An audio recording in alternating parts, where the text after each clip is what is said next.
Deep Dive Film School makes no claim of ownership of the film footage used in this episode. The film footage is owned entirely by the copyright holders. Also, we're going to spoil the hell out of this movie, so this is your warning. Welcome to Deep Dive Film School! This week we're going to end out our Director's Revenge Festival with Sidney Lumet's 2007 movie, Before the Devil Knows You're Dead. Let's dive on in. Yeah.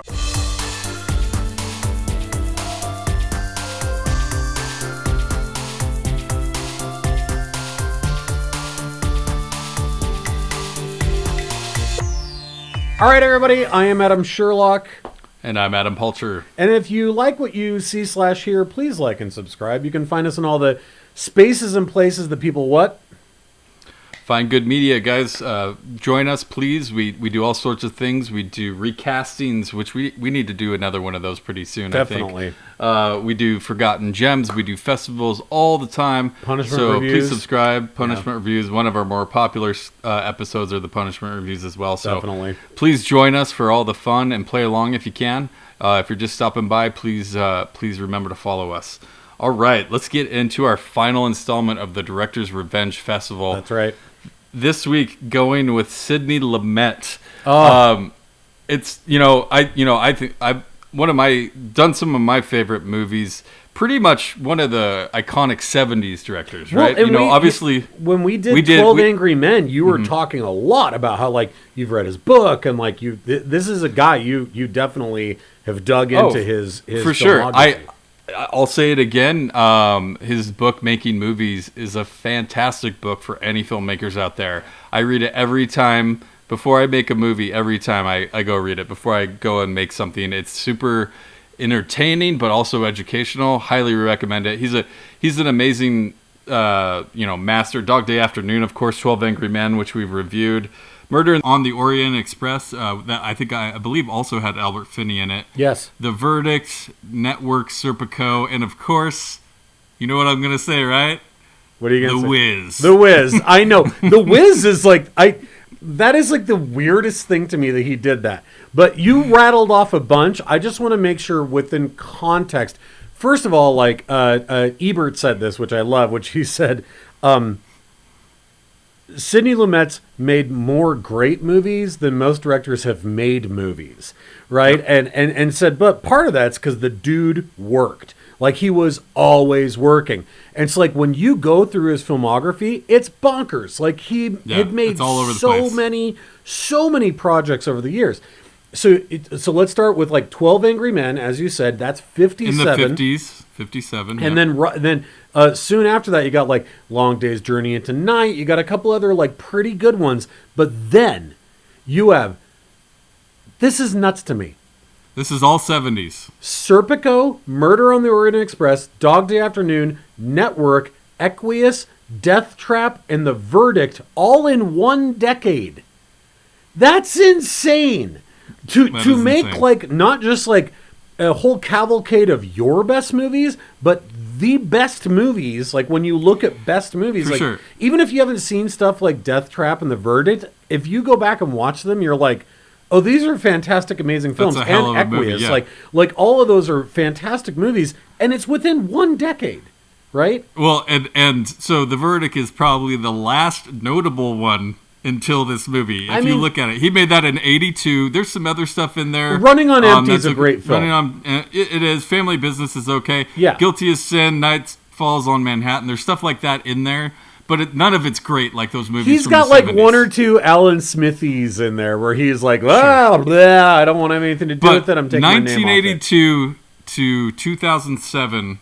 For Before the Devil Knows You're Dead, the movie we're reviewing today. That's a big gap. That's a huge gap. And this is his swan songs of sorts, right? He was 83 when he made this movie. We lost him in, I think it was 2011. Yeah. And then, this was the first and only movie he ever did digitally, and he apparently loved it. He loved it. Awesome. He was film sucks. I hate carrying around those canisters. Sorry, Quentin. This is so much better. Yeah, he's a Robert Rodriguez dude. He loves this shit. But I love this, and I think if there's anything that I would after reading this note, I want to write it down and fold it up in my wallet, and every time me as a guy who's, looking this summer to turn 44, and you get the little hackles up. You're like, God, I'm getting old. Like, the fuck am I doing with my life? Like, blah, right? Like, that stuff happens to you when you get a little bit older. I want to keep this note in my wallet, which is this. Sidney Lumet was given a Lifetime Achievement Award 3 years before he made the movie we're about to review. So to get a Lifetime Achievement Award, which is essentially Hollywood's version of like a Viking funeral, where they just like put you in the boat, they send you out in the water, and then they just have the lit arrow, and they like funk, and they're like, see you later, sayonara. That sounds great to me. Right? That sounds great to me. Yeah. Can I have a Viking funeral? But I agree. I completely agree. But for Hollywood to do that, and then 3 years later, you come out with one of the most cutthroat fucking movies you've ever made. Take that Lifetime Achievement Award. Like, that is some badass shit.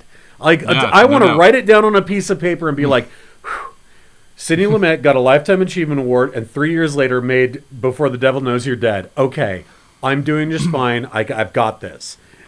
And I would be surprised if this is an extremely popular movie by any means. This is a very heavy movie. Very dark movie, dark. Which to me at 83, pretty awesome that so he can cool. still go there. Like, if you think about something like Network for the time, that was super edgy, right? It still kind of is. Like, if you watch it, you're still like, I mean, it's prescient. It's relevant. It's relevant. Very much so. But you watch it and you're like, oh, I see where we were headed. So this film today was written by Kelly Masterson, who wrote Snowpiercer. Not only the movie, but also on the TV show. So he's, I assume, a big producer on that. So kind of interesting that he wrote this movie. Huh. Originally, a few little small details before we get into what the movie's about. But I guess originally the two main characters weren't brothers. And they also took out a character of a child for Gina and Andy, which I think was probably a good choice. I think that's just fine that they took a child out of that. Yeah. I feel like that would make me feel way too icky to enjoy how gross this movie is. And I think he probably recognized that and was able to, understand, this is already pretty heavy. I don't think we need to involve any children in this because, we could just start this off. There's no one in this movie that's like a good person, right? Like the dad is Albert Finney's as good of a good person as you can get. I mean, he still is a dick. He was obviously shitty to his kids. Yeah, we don't know his whole history, but it didn't sound like he was a great dad. Was obviously a good person. Aunt May is in this. I know. That's Aunt May from the crappy Spider-Man movies.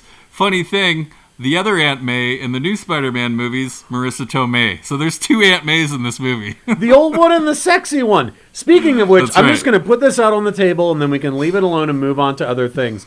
But I don't know what is in the water in Marisa Tomei's neighborhood, but it doesn't make sense that she becomes more sensual and more attractive the older that she gets. But it's completely true.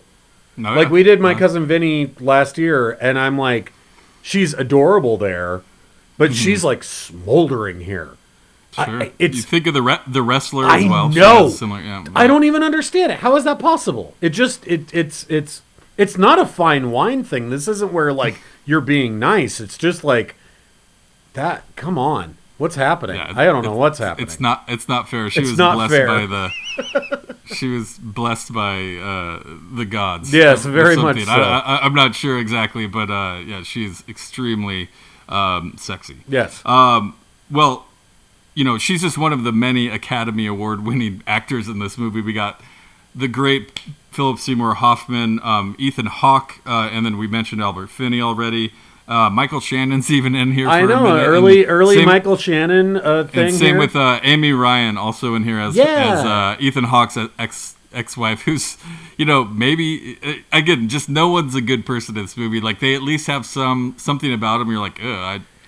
And Ethan Hawke just cornering the market on deadbeat dad territory. I think that might be what we're going to see him do for the next decade. For sure, yeah. He's, I mean, he did he's it so in good at Boyhood. it. Like He is. You go, okay, so like Gen X coffee shop wizard turns into deadbeat dad. As far as acting jobs go, you go, that's fair. That seems pretty fair, right? Like, Yeah. you're like, Yeah, oh, for you still wearing that goatee, huh? Right? Like, Well, and he's so good at playing like the victim, but in a pompous way, in a way where you're like, yeah, but look at you, you're just lazy. You're not the victim. You're just lazy. Isn't it? It's that he is so. Ethan Hawke's superpower is the I don't care smile that's hiding so much vulnerability, like right underneath the smile, where you're like, he might start crying at any second. Like, that is his superpower. And here, I mean, he uses it to the nines, where it's like, you feel like it's not his fault that he was the cute younger brother and is a fuck up, right? Like, it's not his fault, but like he's whatever easy, quote unquote, easy childhood that he had, at least in the eyes of Phillip Seymour Hoffman's character, he is paying for 100-fold as an adult now, and it gives him zero confidence. And like, dude, honestly, as an actor, that's got to be a weird dynamic to be like, oh, I get a really juicy role, but it means I have to play so lackadaisical and vulnerable in this way that, like, as the character in the movie, it's like what people used to say about the actress that played Tony Soprano's mom. Everybody's like, I fucking hate her. You're like, no, she's amazing. You hate the character. And they're like, yeah, exactly, but yes. Right? And it's like, this is kind of like this territory that Ethan Hawke is stepping into as a slightly older actor. You know, and I think Boyhood is definitely less of this kind of a character, but there's echoes of this here. No doubt. I mean, right? He's behind on alimony payments. He's obviously really bad at money, but he still has money to go. And he's got heart, right? He's got heart, and he means well, but he's just awful. He does, and I think he just is impressionable, right? More than anything, like this. None of this was his idea, you know. If you really look at this, and I was really happy when I thought of this, but this movie is if Bottle Rocket went horribly wrong. Oh my god! Because you take like the brothers trying to pull off a robbery, and then you take like the things that happened to them. So instead of Dignan like spending a few months in jail, people actually get murdered and lives get changed forever. Okay, and all of this horrible shit. Well, and this is so nice that you said Bottle Rocket. I was not thinking of that. The closest I went to it, but in a very similar way, was Fargo, which Fargo also goes really bad, but still somehow manages to buoy a humor level. This Before the Devil Knows Your Dad has zero humor. There is no humor in this movie. But these and it's weird because you go, well, is it a crime drama? It's not a mystery. It's not really a thriller. And it almost becomes like Rashomon at a point, because we're getting Hank 3 days before the robbery and Charles 7 days before the robbery. But the difference is, or Andy one day. And I was thinking about like the purpose of the flashbacks here, and what I wrote down was that the flashbacks is the purpose of it is that we get to see one half of a conversation, and we think we understand the purpose of it. And then when we get a flashback, other characters have extra information before that conversation has happened. And then and then we get the second half of the conversation. Right? And so that second half of the conversation isn't from a different person's perspective. We as the audience just have more information. But what's great about that, what I think makes this movie so brilliant, is that it's not a mystery. This is not a mystery. Everything that has happened, we already know. We've already seen it. We've already seen it. I agree. The characters don't know yet.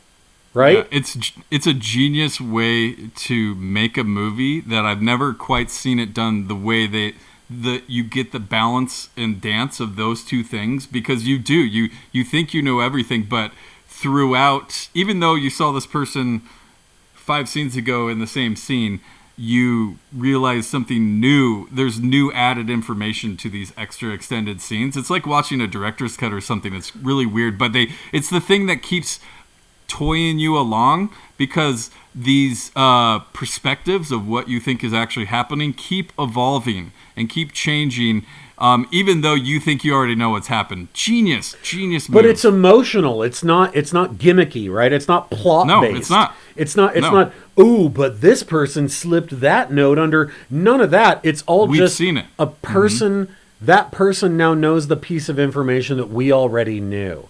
And so it adds weight to those scenes. And I agree. I've never really seen anything quite like this. And I do actually quite love the transitions with it's the interesting. It does like a clicking noise. A clicking right? noise, and then it zooms in on the face and then switches to the next thing. But it feels old. It feels from the 70s. Like, it feels good. Like, I really like it. Sidney Lumet, but I agree. Yeah, no, I don't think I've seen a lot of transitions like that at all in a movie. It's just a weird, like, you're immediately jumping to this other person, and it's got this click, and it's something with time, but it's also playing with time, because we do jump around a bit, but it still makes sense for everything. But that flickering transition and that clicking noise, I just never have seen anything quite like that. Yeah. Obviously, we have this first scene with, with the two of them having very passionate kind of American Psycho sex. With Phillip Seymour Hoffman. And, I'm sorry, they're never going to be... That couple would never exist in real life, but I get it in a movie, I mean, he would have had to be pulling in way more money... Or be way more charming. Way more charming, but that's as good as it gets level. Like, come on. Yeah. Oh, dude. The fact that she's like, you don't find me attractive anymore. I'm like, buddy. Yeah. You need to get your fucking priorities straight. I agree. I agree. I don't know what's going through your head. There's some kind of perception that she's the piece of shit in this movie, and like she's not a good wife or something. And to a degree, she's not. But she's cheating on him with his brother, and that's not a good thing. But obviously, that's not what started to happen. Like, they were together before this. Let me ask you this really quick. I know that we're starting into the plot line of it. I just want to do this really quick. I would not have said this before, but this might be high on my list of favorite PSH performances. It's not one that you usually think of. You go to like, oh, The Master, or you know what I mean? Like, there's these other ones you think of. But holy God, he goes some places in this thing that are pretty incredible. No, I think you're right. I think it's definitely up there with one of his best, and to your point, not one that people think of. Like, he has a breakdown in the car with her. That's one of the most insane scenes of acting I've ever seen. And I wrote down, like, wow, you are missed. Like, I was just like, that's what I wrote. I said, I'm devastated after that car scene. After that, it's not fair. Yeah. He can't just do that scene, which we'll get to. But oh my God, like it devastated me all over again, where I was like, what a tragic loss for the acting world, because that scene 100%. Doesn't even seem like a person acting. Like, you watch that scene and you go, I feel like I shouldn't be watching this. Well, Sidney Lumet said the scene between Phillip Seymour Hoffman and Marisa Tomei in the car when he breaks down is one of the most extraordinary scenes of acting which he's ever been involved with, and he is not wrong. Lumet said that. Lumet said that about that scene Good in particular. Lord. Wow. That just gave me chills. Wow. So, I mean, it obviously is. It's a monumental performance. But let's get into the movie a little bit. Yeah. We have that opening scene, and I didn't mean to trail off too far from that, but right after that, the second scene in the movie is this failed robbery. Oof. And, it's this weird kind of guy with an accent that just swears a lot, and the old lady in there, she, it just seems like it's an amateurish job, right? For the most part, which it is. Back to my point about, Bottle Rocket, like totally, really, or Fargo. You're really, just like, what am I looking at? They don't really know what they're doing. Yeah. It's just like bad people not knowing what they're doing. But, obviously the lady stands up for herself. It goes horribly wrong. I also love that their jewelry shop is in a mini mall, like every mini mall you've ever seen in between. Yeah, it's like next to a liquor store, just like the most like Claire's. And there's something about the way really thinking about this as being Sidney Lumet.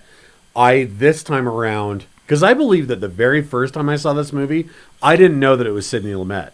I think I just saw it was like a Blockbuster. Like Blockbuster was a store, kids, where you could go in and physically pick up like a movie and put it in your pocket and take it home. It was crazy, but I just was like, oh, Phillip Seymour Hoffman, Ethan Hawke, like, all right, and then watched it, and then afterwards was like, fuck it, like, because the very first thing that comes up at the end is Sidney Lumet, and I was like, no shit, and I think my very first reaction was, he's still alive? Like, it was, but in this scene, the direction, how bad this robbery is going to go from the minute that dude walks in and is trying to pull down that hood over his head. Like in that moment, you're like, oh God, people are going to die. People are going to die right now. And the tension and the kind of grossness that gives you is so fantastic, because you just realize and this is before you find out. This is all, yeah, that's what I was going to say. This is all without the perspective of what's actually happening. Oh, God! Because the movie holds off on letting you know that this is Ethan Hawke's mom. And that they're all one family. That's why I can't believe that you said that in the original screenplay they weren't brothers. I'm like, dude, that's the whole thing. That's what I was going to say. Like, Lament made a genius decision to make them brothers, because the fact that it's two brothers ripping off the mom and pop jewelry store, their mom and pop. We have this scene where Andy, P.S. Hoffman's character, is basically just doing the thing that older brothers do to the younger brothers, I guess, to a point. But he's very manipulative. He calls them out like, you don't have any balls, you're a pussy. There's a lot of juvenile gay slurs that he's tossing at him in this way that is like not being funny, not being silly, but in a way where you're like intimidating. Well, you immediately you can picture the two of them as an 11-year-old and probably a 15-year-old, and what that power dynamic probably looked like, right? And you can see it immediately, and it's and they both need money. Andy is a drug addict. We see him doing coke in his office, and it gets way worse later. And they seem pretty stoned in that first scene where they're having sex. But pretty funny to see who the drug addict is. Ethan Hawke, Hank, definitely likes his drinks.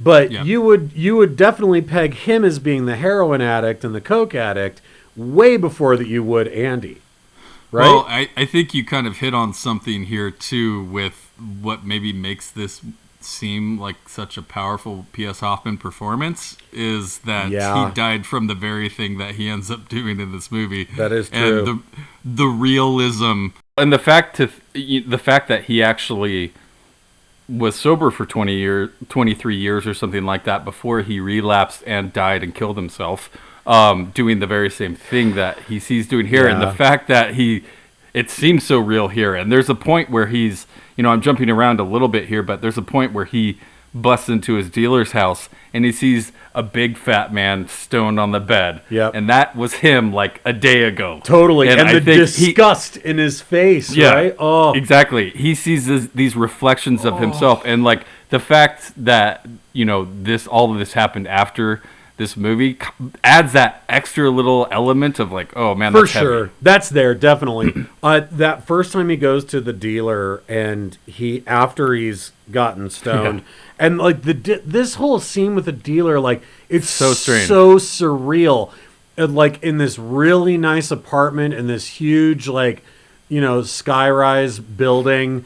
and it's just so dreamlike, and the weird kid who runs the place and always gets his gun out, and he's just in this kimono, and like he's the weirdest part, but I love that he's so weird and doesn't really say much. I love it. Well, hey, it's just, I'm not your therapist. Yeah, well, and it's not your typical drug den that's some like scuzzy trailer park someplace. It's this high-rise place, not a and crack everything. house. But he sits there afterwards, and he starts. Andy, Phillip Seymour Hoffman's character, starts talking about how he got into real estate, and he's like, I like the numbers, and he's like, numbers are clean, and he says everything adds up, and he says, but that's the problem. I'm not the sum of my parts. I don't add up. I'm not the sum of my parts. Jesus, it is so creepy. Just that little monologue that he gives there. And then, of course, the kid pops up and he's like, get a wife or a therapist. And he's like, I have a wife. And he's like, then get a therapist. But just him talking about this, I'm not the sum of my parts, is like, the Andy character is so interesting because when he's around the people that know him best, he lies the most. Right? And we don't know anything that he's actually thinking. We don't know anything that he's actually feeling. Yeah, he's emotionless through most of this movie, and some of that I'm sure is based on his history or his childhood, and then the filter of drugs behind that. Don't you think that there's a nice, and I thought about this a lot with the movie we're going to be doing next week, which we'll talk about then, but I really actually appreciate movies that do not give us too much exposition about a character before a huge fucking tragedy happens. Like, we get them like 10 minutes before the tragedy happens, and then we have to unpack all of their life, but we don't know if it's real. Everything that Andy says when he's talking to his father, to Albert Finney's character, about like, I'm sorry that I couldn't be who you wanted me to be. I'm sorry that I wasn't, you guys didn't love me as much as you loved Hank. And he refers to Ethan Hawke, Hank's character. He says, I get why you liked him. He was puppyish. Like, I understand that. And I wasn't good that. looking, yeah. Like, he's good looking. He was like he was a little puppy.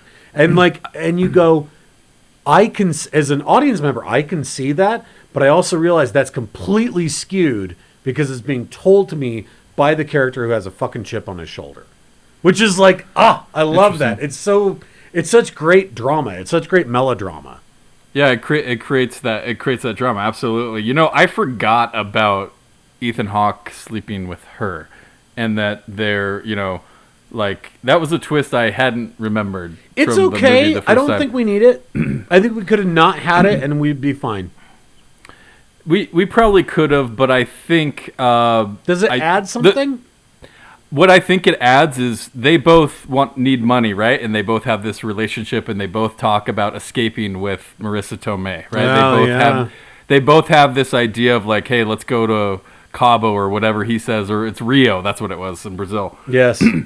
Let's go to Rio, and then Ethan Hawke has sex with her, and he has all these daydreams about her, and she has this amazing, probably my favorite moment in the movie, and it's pretty subtle, and again we get a later perspective of this, but it's after they're having the funeral for the mom, and she's in the kitchen and she looks out and sees, and Albert Finney goes and sits down, you see his back, and then Phillip Seymour Hoffman is looking at us through this kitchen window, but not only does that say so much about them and just how much they look alike and just like how much of the same person they are, and he despises him. And then it also looks at her saying like, I don't want to be the dead mom in the other room, right? Like this was like just this 5 seconds was a massive scene. And from then on, she wants to move on and he doesn't even really care. Well, and a lot to unpack. And then we think what we're seeing is a tender heart-to-heart between a father and his son. And when we get the second half of it, again, Yep. Not as a plot point, not as an unraveling of the mystery of what's happening, but just the second half of that conversation, the different perspective. Essentially, Andy, it starts as a conversation about fathers and sons, and they're both apologizing to each other, which again, to me, I'm like, Albert Finney, I don't care how bad of a dad you've been, don't apologize to this pile of shit that just got your fucking wife killed. Well, he doesn't know that yet. I know, but still, like, that's as an audience member, like, that's the anger that's bubbling up in me. For sure. But then it seems like this tender moment, this tete-a-tete where they're apologizing to each other, that then just venomously turns into Phillip Seymour Hoffman suggesting that maybe mom cheated on you and I came from somebody else, which is such a fucked up thing to say because they look alike, right? Like Albert Finney and Phillip Seymour Hoffman look like each other. For him also, to say, are you sure that I'm your son? Also, you're at her funeral. Maybe save that conversation for tomorrow. So he gets a very well-deserved slap in the face, and then his wife leaves him the next day. Which in the movie you do think is the same day. It's a bit of conversation. There's a nugget tossed in there of like, what was that in the car yesterday? And I'm like, okay, God, at least his wife isn't leaving him on the day of his mother's funeral. It's the day after. That's the small nugget. But in between he deserves everything that happens to him. He's a huge piece of shit. Completely. No one's excusing that, but he is the mastermind behind all of this, right? Now in between this is that car scene, though. Do we want to just touch on this right here? Because that car scene we're talking about, that was the Sidney Lumet's one of the greatest pieces of acting that he's ever seen. What it is that Andy Hoffman's character loses his shit about is that his father apologized to him, that his father said, maybe I didn't do a good enough job, and that somehow sets him off in this way where he's like, he doesn't get to do that now. He doesn't get to apologize for it now. And I kept thinking, he says now, does he mean after he's fucked up in a way that he can't take back? Right? Like that he decided we have to rob mom and dad's jewelry store, and that inadvertently got mom killed, and that now he apologizes. Right? That apologizing now after he's done a thing that he can't take back is what makes it not fair. Yep, that's a good point. I like that. I also think that Phillip Seymour Hoffman has a scene where he kind of says it almost under his breath to Ethan Hawke of like, why couldn't it have been him? Right? Yeah. Yeah. So you wonder, like, again, he's the mastermind of all this and everything. Like, and he's got some pent up venom about the family that Ethan Hawke doesn't have, right? For sure. And I think it's just jealousy. I think it's just jealousy in how he was treated. And there's obviously some skeevy shit he's doing at his work. He like runs payroll and all this stuff, so he probably needs the money too. But is there an ulterior motive there of like, I want to rip off dad and mom? Obviously there wasn't supposed to be a gun, and this guy who ends up being identified as the shooter who gets killed at the scene, we get a little history with him and his girlfriend, and that's where Michael Shannon comes in. And she's got a kid, and I will say, yeah, for sure. I will say the one potentially funny scene is where he's trying to get hyped up before the robbery, and he throws in this death metal CD like Dwight Schrute or somebody. It's just like, all right, let's go. That guy is such a pile of shit. He's such a piece of shit. No, completely. I mean, there's so many threads here, and they have to make a decision about the mom. Let her go, like hugely thing. And again, to the bottle rocket, like, you're not very good at this. They're wiping their fingerprints off with like their jackets and stuff, and I'm just like, I don't think that's doing as well as you think it's doing. Well, and there's this whole thing with the rental car. Oh my God! And like all leaving the a trace, dude. All that stuff. It's like the movie manages in 5 or 6 tiny ways to give me as the viewer the same level of anxiety as I get in the last 20 minutes of Goodfellas. where it's just like he keeps Yeah. hearing the helicopter, and he's like, "We got to get out of here," and you're like, "Fucking yeah!" Like you're so like tension filled. This movie does that with the rental car scene. It does it with like, hey, Andy, we really need you to come back to the office. The IRS guy's here. Like we need. Like there's so many times where I'm like, oh my god, like you've. Stuff just keeps piling on. It's piling on itself. Haven't you had those dreams before in your life where it's like in your dream you like accidentally killed somebody or stole a bunch of money or burned a place down, something, and then like you in your dream have this moment of lucidity where you're like, why did I do that? I ruined my whole life. Oh God, now what? Right? This movie evokes that feeling so many fucking times in just like pitch perfect harmony for the characters. And I think it's absolutely brilliant. Now I will say, boy, Albert Finney, you need the actor who can do the heavy lift of being the dad who's now the widower. Maybe he's done some bad stuff in his life, but dear Lord, he doesn't deserve this, right? And he's got the sagging dad jeans, and he's just got the sad puppy dog or basset hound eyes, right? Oh yeah. And he needs to get his heart broken, I don't know, 10 more times before the credits roll. And Albert Finney is here to do that work for us, man. Right? He does. Oof. It's rough.